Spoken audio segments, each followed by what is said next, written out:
From 12 News, this is Newsmakers.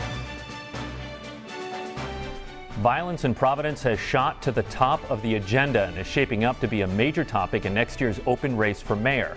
One of the candidates, Brett Smiley, has weighed in, calling for additional resources and a new approach to responding to 911 calls. Welcome to Newsmakers. I'm Tim White alongside 12 News politics editor Ted Nesi. Our guest this week is candidate for mayor of Providence, Brett Smiley. Brett, good to see you. Welcome back to the program. Thank you. Let's start with that topic. You held a news conference this week about city violence. Look, you hear different perceptions of crime and violence in the city right now. What's yours? How much of an issue is violent crime in the city? Well, I think you used a key word, which is perception. Safety is very much of a feeling, and convincing people that they're safe with statistics just never works. And so there is a sense that Providence is not safe right now. We keep seeing significant, violent, jarring, heinous crimes committed that residents are scared. People who come to Providence to go to dinner, to shop, are concerned about coming to the capital city, and we need an all-hands-on-deck moment to take help that's being offered and to articulate clearly a plan for public safety so that people can feel confident, not just for city residents, but for people coming here to shop, eat, dine, spend money in our capital city. Before we get into the plan and your ideas to that, I am interested in why there's a gap between the perception and the data. You sort of referenced it in your first answer. Looking at the data, homicides are up. There's been, unfortunately, 12 homicides in the city this past year, up from 6 in the 5-year average. All other violent crimes are down, and some of them down 44%. What do you make of the gap between that perception and the data that we're looking at? So we know that crime ticks up in the summer, and at the beginning of this summer there was a major shootout on Sales Street. There were something like 40 bullet casings on the ground. The proliferation of illegal guns nationwide is a problem, and it's being felt here in Providence. I think people are scared by the shootings. It seems like everyone has a gun. That's hyperbole, but it feels that way. And then throughout the summer, there's just been one violent crime after another, culminating in the last week or two with an innocent bystander, as best as we know, on Olney Street getting murdered in the middle of the night, and then this really jarring video and incident out of the ATV problem that happened on Orms and Smith Street a couple days ago. And so that's where a woman was taken out of her car. That's right. So we've been dealing with this ATV problem for a while. They've been terrorizing the neighborhood. It's the top quality of life concern that I hear when I'm talking to people, and now it has turned violent. And so I think these are crimes that residents and visitors alike identify with and say, oh my God, that could be me, that could have been one of my kids. This isn't just gang-on-gang violence. There's innocent bystanders getting hurt, and I think that's what's causing this feeling of a lack of safety to bubble up to what now feels like a full-on boil. You're a Democrat, and there is still a debate roiling your party among folks, I would say more on the left side of the party, who are still in the wake of the George Floyd protests talking about reducing police funding, already reacting to this week's discussion and saying, no, our whole point was not more cops when there's a problem with violence. But then, of course, you're now hearing people saying we want more police on the streets. How do you square that based on what we learned in the last year as someone thinking about being the mayor of the capital city with such divergent perspectives on this problem? I think I'm grateful to live in Providence and hope to serve as mayor of Providence, because I think as a community we get that creating a safe city, it involves more than just police. But for me, it includes police. So we do need to be addressing the root causes of many of these crimes, which are often poverty and desperation, a feeling of lack of hopelessness. And that means better education systems, recreational opportunities for young people, summer jobs for young people. And we're doing those things. We need to keep doing those things. We need to also explore things like diversionary tactics. We know as a community, I believe, that not every 911 call needs to have an officer with a gun respond to. And so we're talking about sending social workers or mental health counselors, addiction specialists to some calls, which will free up police officers to go deal with violent crime and gun crimes. But we need to do that in addition to having a properly staffed police department so that we can really lean into community policing. Community policing is a broad term, but it includes building relationships with the community by having police officers walking the beat, riding their bicycles, building relationships, being hired from the community, reflecting the diversity of the community. And so I'm excited that there's a class graduating now, which is the most diverse class in the city's history, a class of police officers. I support one following right after. We've done a good job. To what number? We're at 415 sworn personnel right now. You talk to some in law enforcement in the city, and they're like, we should be at 500. Yeah. Is that where we should be? I don't know what the magic number is, but I know that, as you rightly point out, it used to be 500. We're down in the low 400s. When you take out the people who are serving our country in the military or otherwise on leave right now, it's in the 400 or maybe just under. There's over 100 officers who are retirement eligible today. And so we definitely need a class after this class. And hopefully as mayor, I'll be able to work with department leadership, union leadership, and the budget to find out where that sweet spot is. It's more than we have today, and we need to continue that recruitment, because every time we recruit a new class, we're recruiting diverse officers, officers from the community. They're receiving the latest, greatest training. This is also an opportunity every time we bring in a new class. There's obviously politics involved, I would say, in the squabbling between Mayor Elorza and Governor McKee over police. But we had this week the governor again say, that the mayor should be more welcoming toward the state police coming in to help the Providence police with the violent problem here. And the mayor, I would say toward the end of the week, it sounds like he was sounding more and more supportive of that. It's still a little unclear exactly what that looks like. What do you think of that? Do you think there is a role for the state police to supplement the Providence police to deal with the violence this summer?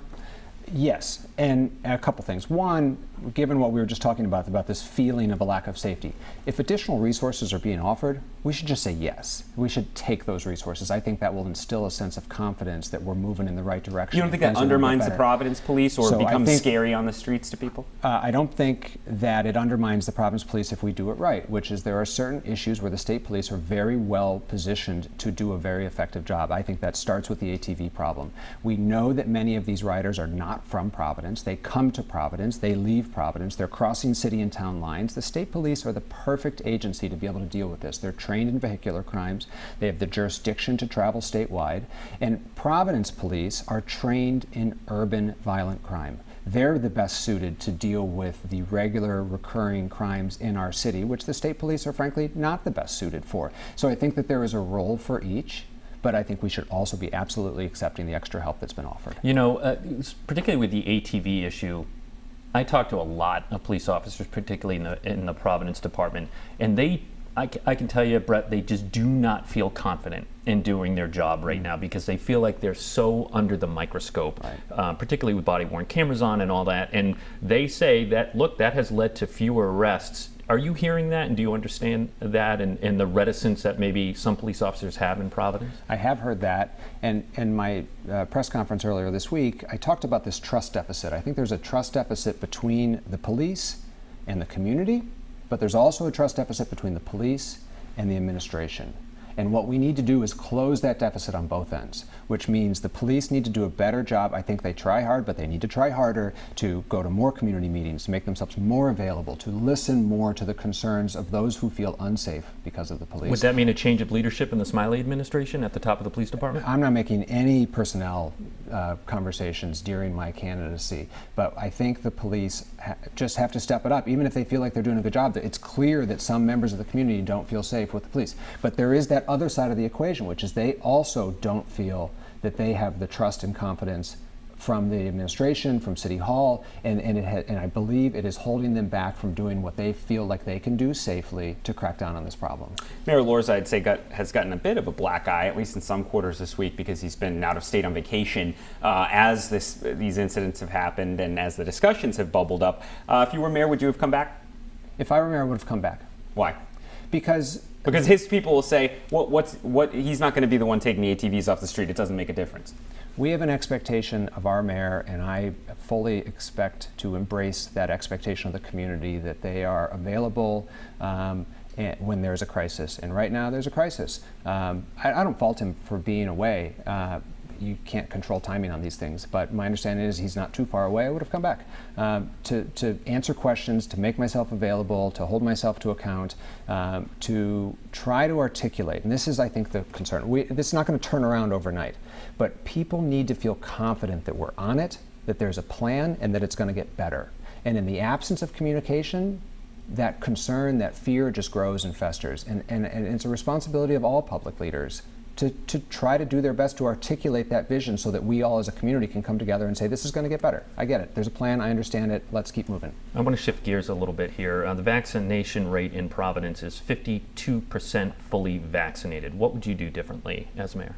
Well, I would start by requiring it of public employees. I think that vaccine requirements are sensible. If it's determined to be something that needs to be bargained with the unions, I'll of course negotiate over it, but I think we should be vaccinating any of our employees. I'd like to see all of our major employers start to go down that path, just like the federal government has explored, other municipalities. The city government interacts with the public regularly. I think that's a good, both actual real practical first step to get more people vaccinated, but it's also a show of leadership. And then continue to work with community partners. The hesitancy around vaccines in Providence is largely communities of color. It's not so much kind of right-wing skeptics, but people who maybe don't have as much information, haven't been able to have their questions answered, and this really kind of door-to-door, hand-to-hand vaccine efforts. There was a highly successful vaccine drive earlier this week with the governor in Providence. There was a line. It was so heartening to me to see an actual line of people waiting to get their vaccine. We haven't seen that since the early days. Let me ask you about the Superman building. So it came up this week after they almost went to a tax sale. That turned out, sounds like it was a snafu with the payment, but it re-upped the question of the Superman building. We're getting toward on a decade of that building sitting empty since Bank of America left. Everyone knows it's going to be highly expensive to retrofit it, and the governor said, you know, a retrofit would be the best option, but we have to think about knocking it down if that's not going to be there. Painful as it is for many people to hear the idea of knocking it down, is that on the table? Would it be? How long would you be okay with seeing that just sit there for 8 years if you were mayor for 2 terms? Tear down is not an acceptable option to me. And I think it's iconic. I think it is a historic building that's worth saving, and it would be a top priority for me. I think we need to let the market drive what this building could be. There was a big push for a long time to make sure that it was a commercial tenant with jobs. I'm confident that had we allowed it to go residential, it might have happened already. That was a big discussion when you were in the Raimondo administration. I remember, yeah. And I also think that the current building owner is not part of the solution. And so the city needs to get tougher with him. I think eminent domain should be on the table, and we need to throw every available resource in terms of the city's economic development department, which I have no idea what they're doing, to help solve this problem. You're running for mayor of Providence, and some people might look at your candidacy and ask the question, is an affluent white man from the east side the right person for the job in a city that is predominantly black and brown? What do you say to that? What I say is that residents of Providence should be asking who can deliver on the promises that are going to get made over the next campaign season. There'll be a lot of politicians running. They're going to make a lot of promises. And the question for every community, communities of color, every neighborhood in this city is, who can I trust that it's not just one more hollow promise? And I look at my track record of public service, my experience, which is unrivaled to the other people seeking this office, as the city's first chief operating officer who wrote the 10-year financial plan, as the governor's chief of staff, the state's director of administration. I'm uniquely suited to get the job done in Providence. This is a management and an operations job, running a large organization with thousands of employees and hundreds of millions of dollar budget. And I believe that I will be able to articulate the best case, that I will be able to actually deliver real change and progress for every community in this city, better and different than my opponents. Well, you were Governor Raimondo's chief of staff when the state took over the Providence schools, and that has seemed rather adrift, I would say, by this time this summer. Was that a mistake, as someone who was in the conversations about why to do that? I don't believe it was. We had nearly 30 years of incremental, halting, frankly, not enough progress in the Providence Public Schools. We've now let down a couple generations of students. We needed to do something dramatic, and the changes that the city was able to force through in the district were just not enough. And so doing something more dramatic to change student outcomes was the right thing to do for students and families. You're right, it does seem adrift right now, and it's disappointing to me, but I don't know how you could look a Providence family in the face and say, we're just going to keep doing what we've been doing. How much is that, and I don't have to make excuses, but was the focus, because of COVID, was that expected to be a major 2020 project of the Raimondo administration, and then the time wasn't there to focus on it? Listen, there were a series of circumstances that I think caused the turnaround to lose momentum. Obviously, the school year that just finished was supposed to be year one of the turnaround plan. It was all just trying to keep kids safe and figure out distance learning and all of that. We lost the superintendent, we changed governors. All of these things caused the city and state to lose momentum on the turnaround effort, and I hope that we get back on track. There has been an articulated turnaround plan. I'd like to see that implemented. As mayor, I intend to hold Wright accountable to implementing the plan that's been promised and delivering the changes that have been promised. But yeah, there were some things that caused them to lose momentum, and they need to get back on track. Brett, we have to go to a break here, so a minute or less on this one. Mayor Jorge Elorza has floated the idea of putting the pension debt out to bond. This hasn't gotten a lot of great traction at the General Assembly, but he says it's an idea that isn't dead yet. Do you support that idea or oppose it? So the pension obligation bond is a funding strategy, and it's a somewhat risky funding strategy. I don't know that it does anything to make it easier to commit to us keeping this obligation. So what I intend to do as mayor is work with neighboring communities. There are other pension systems in just as bad a shape. The dollar figures are smaller because they're smaller systems. Right. But I want to work with a coalition of distressed communities to bring to the state a statewide solution. I think we should get out of the pension business. We should get into MERS. There's been some really That's the smart state system, right? Yeah, exactly. Thank you. And there's been some really smart people talking about how we can save administrative costs. We're all paying for the same advice,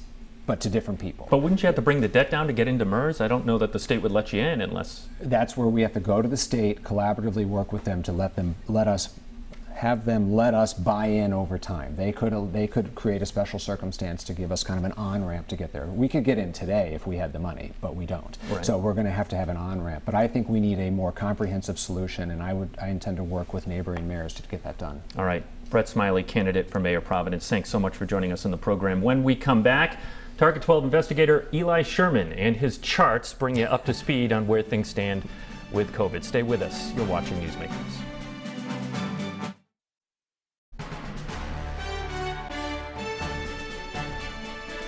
Welcome back to Newsmakers. I'm Tim White alongside 12 News Politics editor Ted Nesi, and to my left, Target 12 investigator Eli Sherman. Eli, we once again turn to you to put where we are with COVID into context in the region. You had a story this week comparing where we are now to where we were 365 days ago. Let's bring up the first of three charts that you used in that article, and it is a little disheartening as we push in to that nexus, if you will, between 2021, which is the yellow line, to 2020, that is the blue line. This is the 7-day average of cases. And you're looking at that, wait a minute, we have more cases now than we did a year ago? Yeah, that's exactly right. So we're looking at a 7-day average. It looks at how many cases happened over the past week. And, I think that a lot of people right now are kind of disheartened by that right now vaccines are widely available in Rhode Island. And there was some expectation that after that happened, that infections would come down and they'd sort of stay down while the vaccination rate rose. What we're seeing here is that the Delta variant, which of course is a very contagious version of the original virus, is kicking up cases in a very big way across the country, but also here in Rhode Island. And so that's what you're seeing right there, is just this surge of new infections that frankly is somewhat disheartening. And on the Delta variant, our colleague Kim Kalunian interviewed Dr. James McDonald from the Rhode Island Department of Health on 12 News at 4 this week. And he had a prediction on when we may peak again here in Rhode Island. Take a listen. I think it's realistic that we could see the peak of Delta COVID by Labor Day, but that's more why I get the vaccine for you today, because I don't want you in the hospital. And I think one of the things other parts of the country are going to see, it's going to go longer than it needs to. In some ways, this whole part of the pandemic has been optional for the United States. I wish we had just been done with it. This whole part's been optional. We didn't need. Eli, his big point there is, okay, first of all, the headline, Labor Day peak is what he's looking at. But the whole outbreak was optional, is what he said. What is he, just What does he mean by that? Yeah, well, look, there are 200,000 Rhode Islanders who currently are eligible but unvaccinated. So that means that there are 200,000 people in this state right now who have the ability to get a vaccine but have, for whatever reason, chosen against doing so. There is a group, 0 to 12 who are ineligible. That's excluded from the 200,000. His point being is, look, we have this, vaccine out there that is highly effective in preventing you from becoming infected or becoming severely ill after contracting the virus.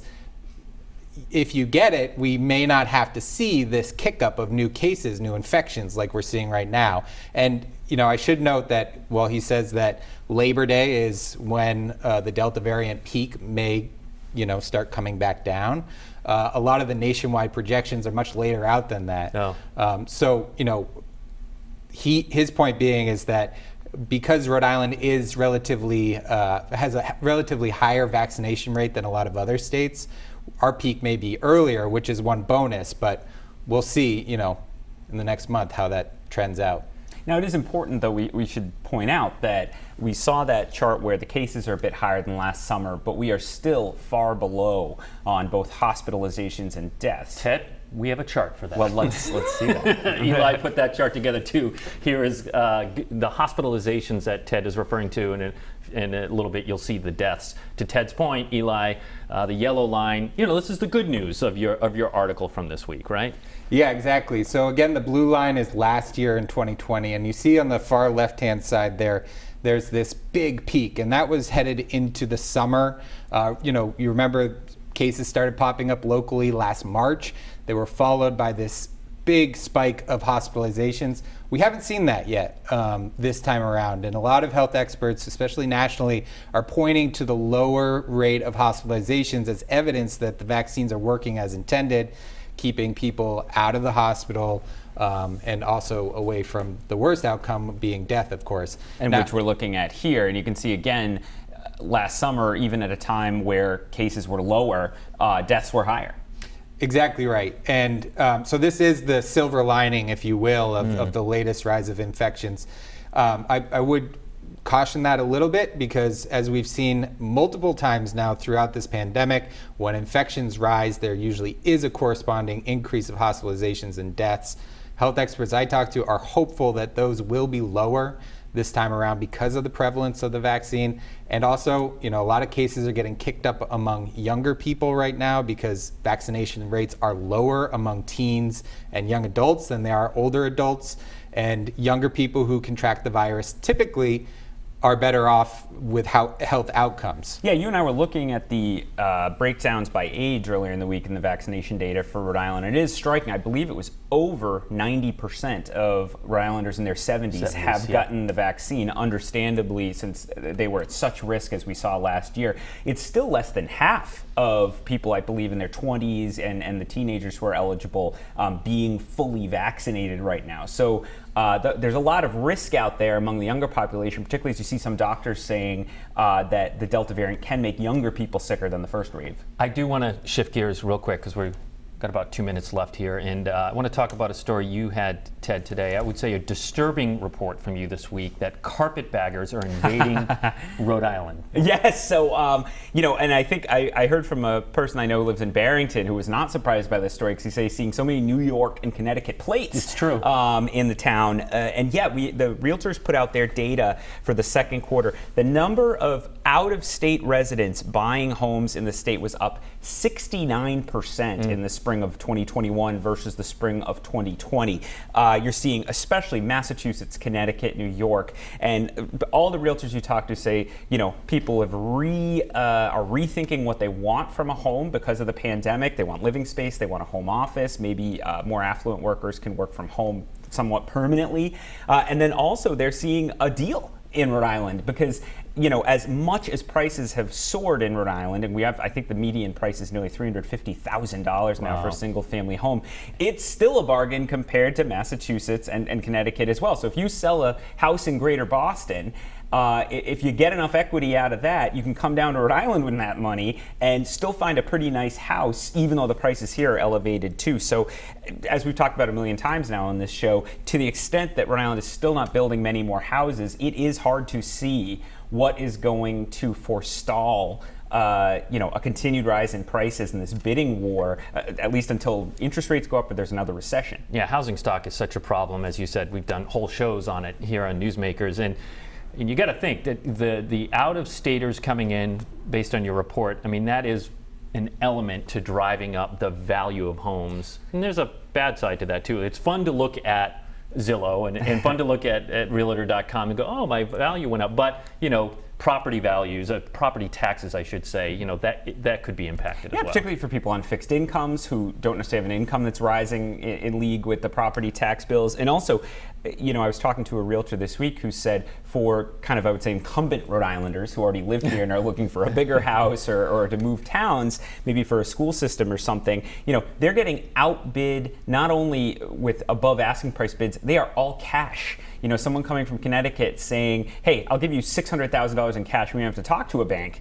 It's going to be hard to fight with that with even a person with good credit. So it's we have both just a boom in the market, I think, as the economy recovers, combined with some legitimate longer term shifts I think we're seeing in where people want to live. All right, we got to go, but we talked about COVID in Rhode Island. Make sure you check out Eli's story on WPRI.com. For Eli Sherman and Ted Nesi, I'm Tim White. We'll see you next week on Newsmakers.